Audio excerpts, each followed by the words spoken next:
Good morning बच्चों, मैं मनीष पुष्कर अपने YouTube चैनल आरएनपी क्लासेस की ओर से एक बार फिर से आप सभी का वार्म वेलकम करता हूं। आज से हम लोग क्लास 12 के ऑर्गेनिक केमिस्ट्री को शुरू करने जा रहे हैं। क्लास 12 के ऑर्गेनिक केमिस्ट्री को शुरू करने से पहले आपको क्लास 11th के ऑर्गेनिक केमिस्ट्री के 2 चैप्टर को बहुत अच्छे से पढ़ लेना है। अगर आप पढ़े हुए हैं तो उसे आप रिवाइज कर लीजिए। अगर आप नहीं पढ़े हुए हैं तो फिर जितनी बातों को हम लोग यहाँ पे डील करेंगे क्लास 12 में, उसमें जो रिलेटेड होगा 11th की बातों को, उसको आप लोगों को बहुत अच्छे से पढ़ लेना है, बहुत अच्छे से सीखना है।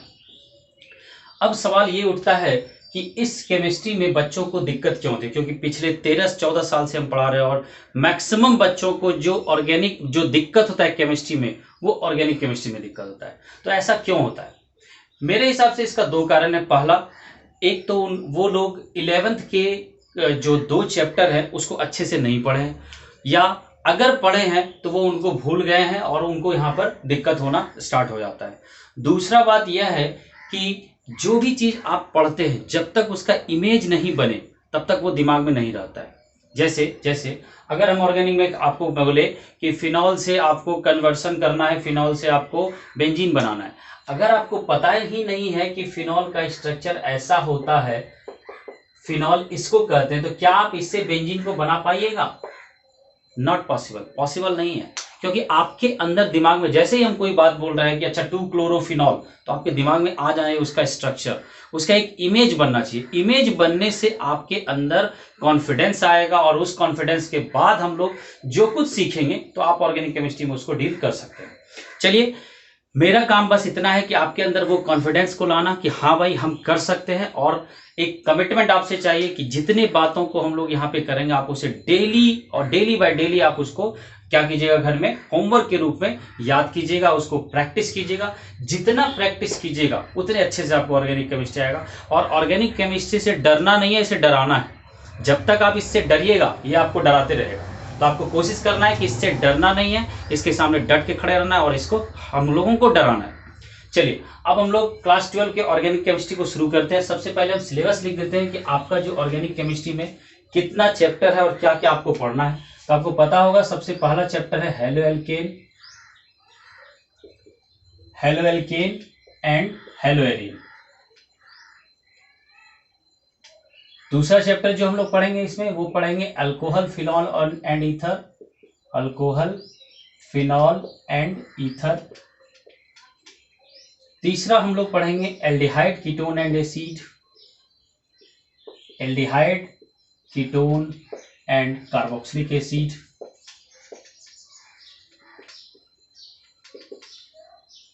चौथा चैप्टर हम लोग पढ़ेंगे एमीन।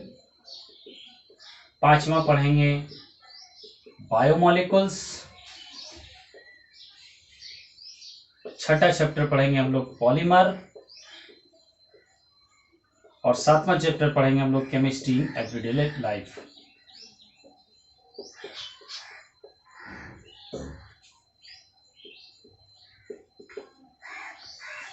ये 7 चैप्टर हम लोगों को पढ़ना है। इस सातों चैप्टर में कुछ चैप्टर इंपॉर्टेंट है, ज्यादा इंपॉर्टेंट है, जिससे कि क्वेश्चन सिर्फ Jharkhand board, Bihar board, CBSE board या एससी बोर्ड में नहीं, बल्कि आप किसी भी कंपटीशन में चले जाइए उससे ज्यादा पूछता है, तो उसको हम लोग ज्यादा फोकस करेंगे। जैसे chapter aldehyde, ketone and acid, amine, alcohol, phenol, ether और haloalkane and haloamine. ये 4 चैप्टर कंसेप्चुअल है, जहां पे कि आपको ज्यादा से ज्यादा आपको पढ़ना है, अच्छे से पढ़ना है। Biomolecules, polymer, chemistry in everyday life, ये तीनों कहीं ना कहीं आपके डेली लाइफ से रिलेटेड है, तो इसको आपको पढ़ने में ऐसे ही मजा लगेगा। यहाँ पे केमिस्ट्री का बात ज्यादा होगा, यहाँ पे डेली लाइफ से रिलेटेड बात करेंगे हम लोग। जैसे पॉलीमर में प्लास्टिक का बात करेंगे, या आपके घर में जो पाइप लगा रहता है उसके बारे में बात करेंगे, तो आपको यहाँ पे ऐसे ही इंटरेस्ट आएगा। केमिस्ट्री अपने नाम से ही पता चल रहा है कि केमिस्ट्री जो डेली लाइफ में यूज हो रहा है। और बायोमोलिकुल्स मतलब बायोलॉजी और केमिस्ट्री का ये मिक्सर चैप्टर है, तो ये भी इंटरेस्टिंग चैप्टर है। बेसिकली हम लोग ये 4 चैप्टर प्योर केमिस्ट्री है, इसको हम लोग स्टार्ट करते हैं। इसमें से सबसे पहले हम लोग स्टार्ट करते हैं halo alkane and hello arene. तो पहला चैप्टर हम लोग देखते हैं halo alkane and hello arene. आइए हम लोग सबसे पहला चैप्टर शुरू करते हैं halo alkane and hello arene. जो शुरुआत 4 चैप्टर हम बोले, हेलो एल्केन, हेलो एरीन, उसके बाद alcohol, phenol, ether, aldehyde, ketone, acid और फिर एमीन। इन्हें चारों चैप्टर को पढ़ने का एक हमारा फिक्स पैटर्न रहेगा। फिक्स पैटर्न मतलब सबसे पहले किसी भी चैप्टर में, जैसे हम इस चैप्टर का बात करें या बाकी और 3 चैप्टर का बात करें, सबसे पहले हम लोग इन सब का इंट्रोडक्शन पढ़ेंगे। इंट्रोडक्शन कहने का मतलब हो गया परिचय देंगे कि क्या आखिर यह कहना चाह रहा है, यह चैप्टर का मतलब क्या है, इसके बारे में इंट्रोडक्शन पढ़ेंगे। दूसरा पार्ट हम लोग पढ़ेंगे इसके नोमेनक्लेचर के बारे में, नामांकन सीखेंगे कि कैसे होता है, चूंकि हालांकि ये 11th में हम लोग सीख चुके हैं, फिर भी जो दिक्कत होगा उसको हम लोग यहाँ पे क्लियर कर लेंगे। नोमेनक्लेचर। तीसरा हम लोग पढ़ेंगे आइसोमेरिज्म के बारे में, जिसको हम लोग कहते हैं समावयवता। फिर हम लोग पढ़ने जाएंगे इसमें या और किसी भी चैप्टर में नोमेनक्लेचर हो गया, इंट्रोडक्शन हो गया, नोमेनक्लेचर हो गया, आइसोमेरिज्म हो गया। फिर हम लोग पढ़ेंगे इसको बनाने का तरीका, मेथड्स ऑफ प्रिपरेशन,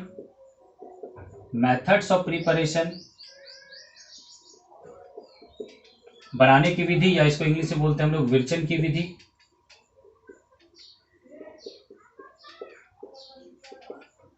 फिर हम लोग पढ़ेंगे फिजिकल प्रॉपर्टीज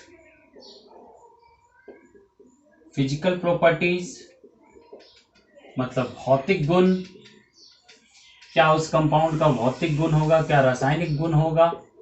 फिर हम लोग पढ़ेंगे इसके केमिकल प्रॉपर्टीज के बारे में, जिसको हम लोग कहते हैं रासायनिक गुण। और लास्ट में हम लोग इसका पढ़ेंगे उपयोग, कि आखिर इतना जो पढ़ रहे हैं तो डेली लाइफ में इसका यूज क्या है। तो यह पैटर्न रहेगा किसी भी चैप्टर को पढ़ने का ऑर्गेनिक केमिस्ट्री में। सबसे पहले उसका परिचय देख लेंगे, इंट्रोडक्शन कर लेंगे, फिर नोमेनक्लेचर देख लेंगे, फिर आइसोमेरिज्म देख लेंगे, फिर उसका मेथड्स ऑफ प्रिपरेशन देख लेंगे कि उसको कैसे बनाया जाएगा, फिर फिजिकल प्रॉपर्टीज, केमिकल प्रॉपर्टीज और यूजेस। तो हम लोग शुरू करते हैं हेलोएल्केन और हेलोएरीन के इंट्रोडक्शन से। आइए सबसे पहले पढ़ते हैं हेलोएल्केन और हेलोएरीन का इंट्रोडक्शन।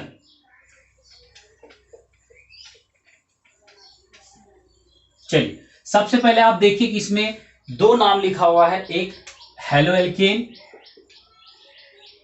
हेलोएल्केन और दूसरा हेलोएरीन।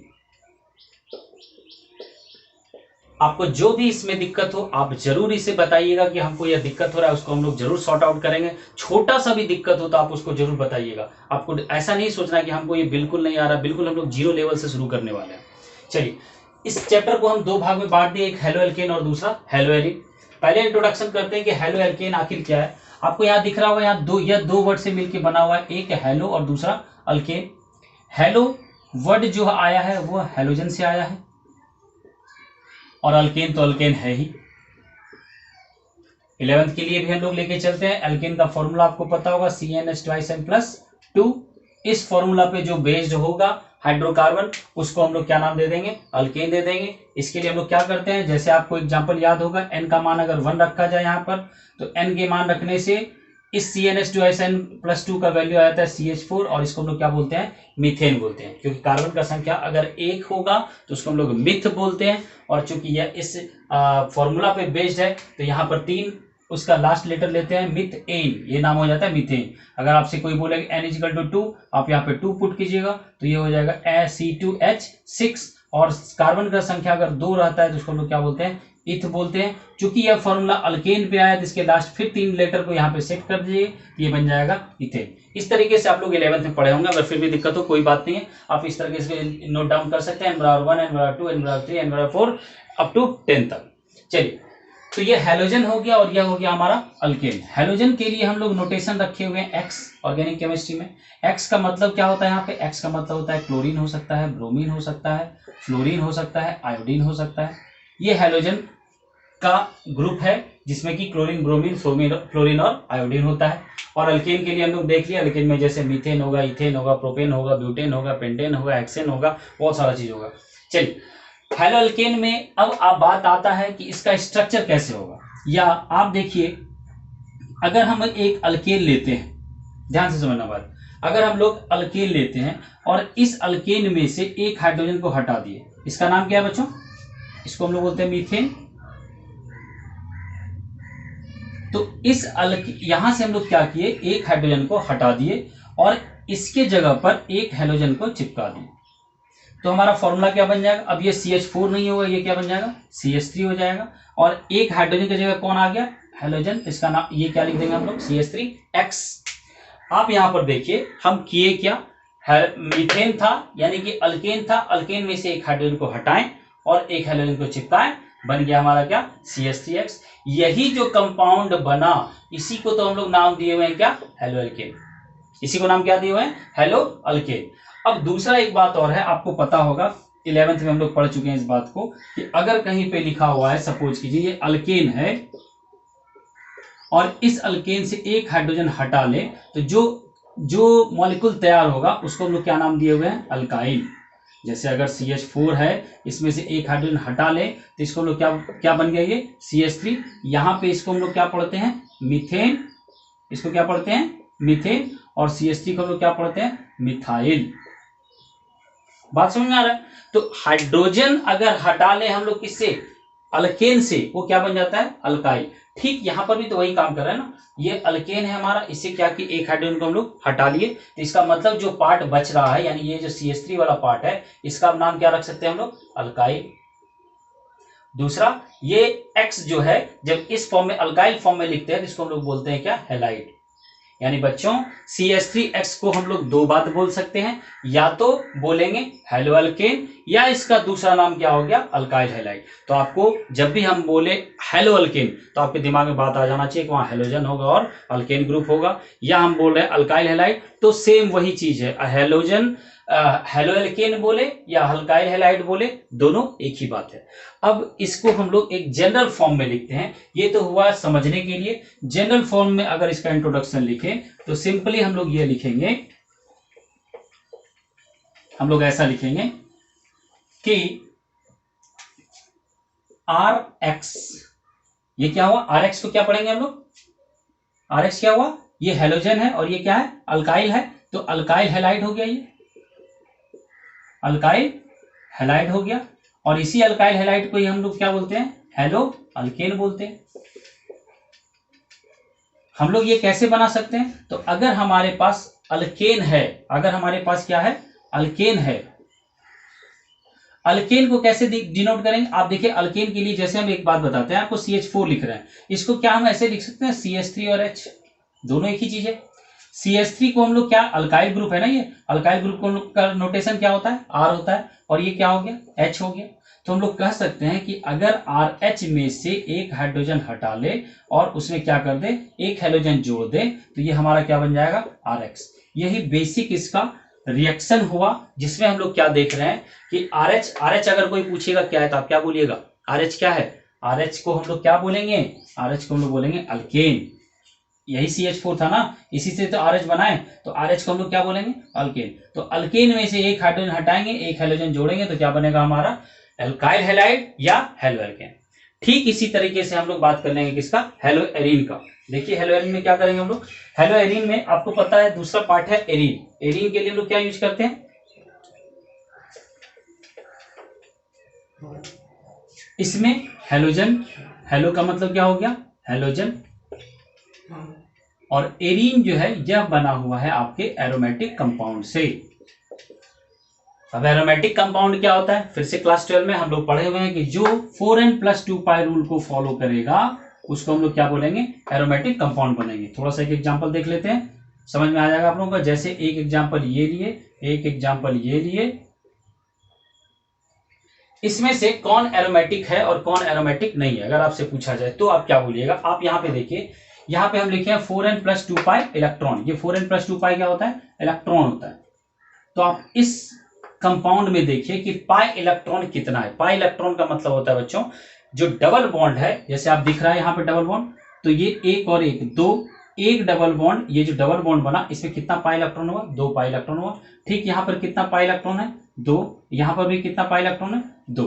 तो एक डबल बॉन्ड में पाई इलेक्ट्रॉन की संख्या कितनी हुई, 2 हुई, 2 यहाँ पर, 2 यहाँ पर और 2 यहाँ पर। तो टोटल पाई इलेक्ट्रॉन इसमें अगर पूछे हम कितना है, इस कंपाउंड में कितना है, 6 है। इस कंपाउंड में पाई इलेक्ट्रॉन का संख्या कितना है, तो 2 यहाँ पे और 2 यहाँ पे, टोटल कितना हो गया, 4 हो गया। तो फिर हम लोग किसको एरोमेटिक बोलेंगे और किसको एरोमेटिक नहीं बोलेंगे, तब हम लोग इस फॉर्मूला के पास आएंगे। आप देखिए, अगर आप यहाँ पे 4n+2 पाई लिखते हैं हम लोग, और इसमें अगर आप n बराबर 0 पुट कीजिए, अगर n बराबर 0 पुट करते हैं तो ये पार्ट 0 हो गया, तो बचा कितना इलेक्ट्रॉन, 2 पाई इलेक्ट्रॉन। अगर n बराबर 1 पुट करते हैं तो कितना इलेक्ट्रॉन होगा, 6 पाई इलेक्ट्रॉन। अगर n बराबर आप 2 पुट करते हैं तो कितना इलेक्ट्रॉन आएगा, 10 पाई इलेक्ट्रॉन। आप देख रहे हैं, तो क्या यहाँ पर 6 पाई इलेक्ट्रॉन है इन तीनों जगह पे, हाँ 6 पाई इलेक्ट्रॉन है। इसका मतलब यह हमारा क्या हो गया, 6 पाई इलेक्ट्रॉन है, तो यह एरोमेटिक होगा। क्या यहाँ पर 4 कहीं आया, 4 नहीं आया, तो इसका मतलब यह क्या नहीं होगा, हमारा एरोमेटिक कंपाउंड नहीं होगा। तो हम लोग इस तरह से 4n+2 पाई इलेक्ट्रॉन को हम लोग देखकर पता लगा लेते हैं कौन हमारा एरोमेटिक कंपाउंड होगा और कौन हमारा एरोमेटिक कंपाउंड नहीं होगा। चलिए अब हम लोग देखते हैं कि अगर एरोमेटिक कंपाउंड है तो फिर इसके लिए हम लोग कैसे फॉर्मूला निकालेंगे। आप देख लीजिए, एरोमेटिक कंपाउंड जैसे हम ये ले लेते हैं बेंजीन। आपको पता होगा बेंजीन का फॉर्मूला क्या होता है, C6H6। तो अभी कार्बन तो 6 दिख रहा है, 6 हाइड्रोजन भी होगा, हर एक जगह एक एक हाइड्रोजन है। इसमें से फिर हम क्या करेंगे, एक हाइड्रोजन को हटाएंगे और उसके जगह पे क्या लगा देंगे, एक हाइड्रोजन लगा देंगे। सेम प्रोसेस, एक हाइड्रोजन हटाएं उसके जगह पे क्या लगा दिए, एक हाइड्रोजन। तो अब अगर इस हाइड्रोजन को आप हटा रहे हैं, इसको हटा दीजिए, तो यहाँ पे फिर से क्या बनेगा, 5 हाइड्रोजन वैसे ही रहेगा और इसकी जगह पे क्या लगा देंगे, हाइड्रोजन लगा देंगे। तो हाइड्रोजन को हम लोग दिखाते नहीं, तो सिंपल ही हम लोग ऐसे लिख सकते हैं, इस तरह भी लिखते हैं। चलिए अभी आप ऐसे ही लिखिए, 1 2 3 -H +X, और यहां पे ये क्या बन गया, हाइड्रोजन।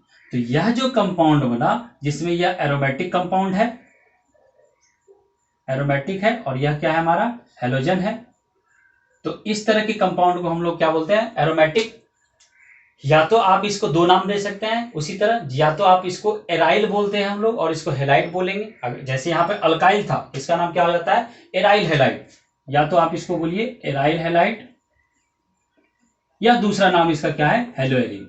तो हम लोग देखें, हेलो एल्केन का 2 नाम, हेलो एल्केन एक तो खुद वो नाम हो गया और दूसरा क्या नाम हो गया, एल्काइल हेलाइट। ठीक उसी तरह इसका भी नाम 2 है, हेलोएरिन, या तो फिर हम लोग बोल देंगे क्या, एराइल हेलाइट।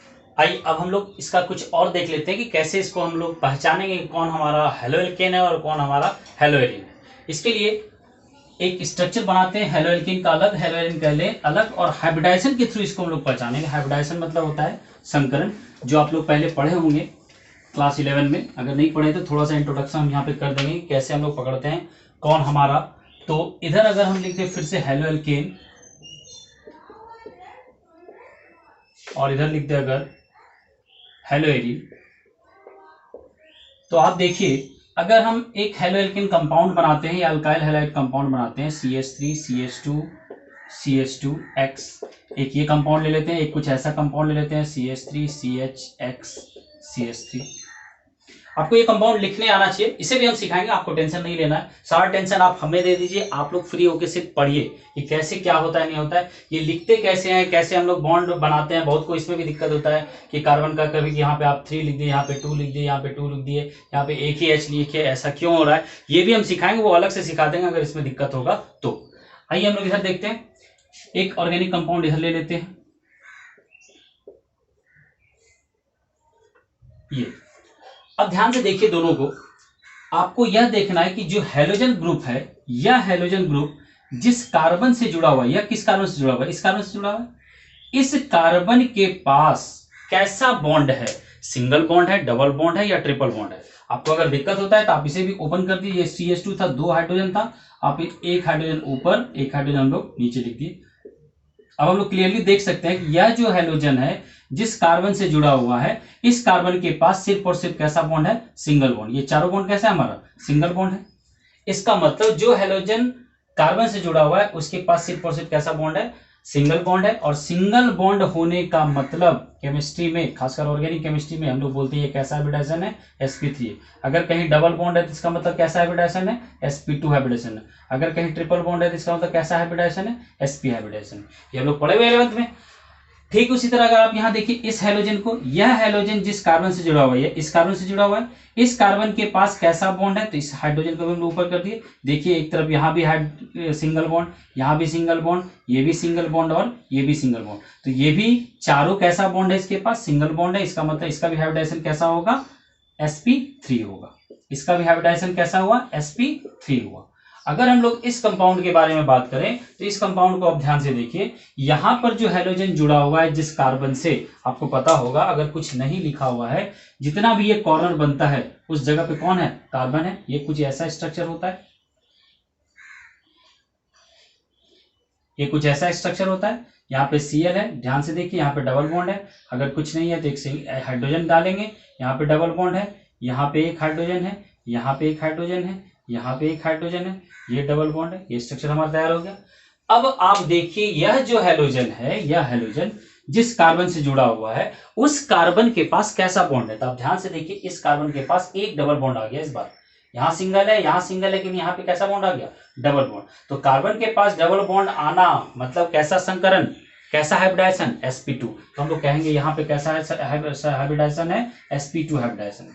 तो एक बात यहाँ से हम लोग कंक्लूजन निकाले कि अगर हेलो एल्केन है तो निश्चित रूप से जो हैलोजन होगा वह sp3 कार्बन से अटैच होगा। हेलो एल्केन या अल्काइल हैलाइड में जो हैलोजन होगा वह किस कार्बन से जुड़ा होगा, sp3 कार्बन से। ठीक इसी तरह अगर हम लोग हेलो एरिन का बात करें तो हैलोजन ग्रुप जिस कार्बन से जुड़ा होगा उसके पास कैसा हाइब्रिडाइजेशन होगा, sp2 हाइब्रिडाइजेशन होगा। तो इस तरीके से हम लोग आज देखे, आज के वीडियो, आज के लेक्चर में हम लोग ये पढ़े। सबसे पहले इंट्रोडक्शन पढ़ लिए हेलो एल्केन और हेलो एरिन का। हेलो एल्केन किसको कहते हैं, हेलो एल्केन का दूसरा नाम क्या होता है, अल्काइल हैलाइड। तो अल्काइल हैलाइड या हेलो एल्केन किसको बोलेंगे, अगर अल्केन में से एक हाइड्रोजन को हटा दे और उसमें क्या लगा दे हम लोग, एक हैलोजन ग्रुप जोड़ दे, तो वह जो मॉलिक्यूल तैयार होगा, वह जो कंपाउंड तैयार होगा, उसी को हम लोग क्या बोलेंगे, हेलो एल्केन या अल्काइल हैलाइड। और दूसरा हम लोग देखिए हेलो एरिन, किसी एरोमेटिक कंपाउंड में से एक हाइड्रोजन को हटाएंगे और उसकी जगह पे एक हाइड्रोजन ला देंगे, एक हाइड्रोजन सब्स्टिट्यूट कर देंगे, तो जो कंपाउंड बनेगा उसी को हम लोग क्या बोलेंगे, हेलो एरिन, या इसका दूसरा नाम क्या है, एराइल हैलाइड। इस तरीके से हम लोग इस हेलो एल्केन हेलो एरिन के इंट्रोडक्शन पार्ट को लगभग कंप्लीट कर दिए हैं। लगभग करने का मतलब होगा इसका एक पार्ट क्लासिफिकेशन बचा हुआ है, जो अगले लेक्चर में हम लोग करेंगे। क्लासिफिकेशन हम लोग देखेंगे हेलो एल्केन और हेलो एरिन का, किसको कैसे क्लासिफाई किया गया है, अलग अलग बेसिस पे किया है, कि जो हम लोग अगले क्लास में पढ़ेंगे।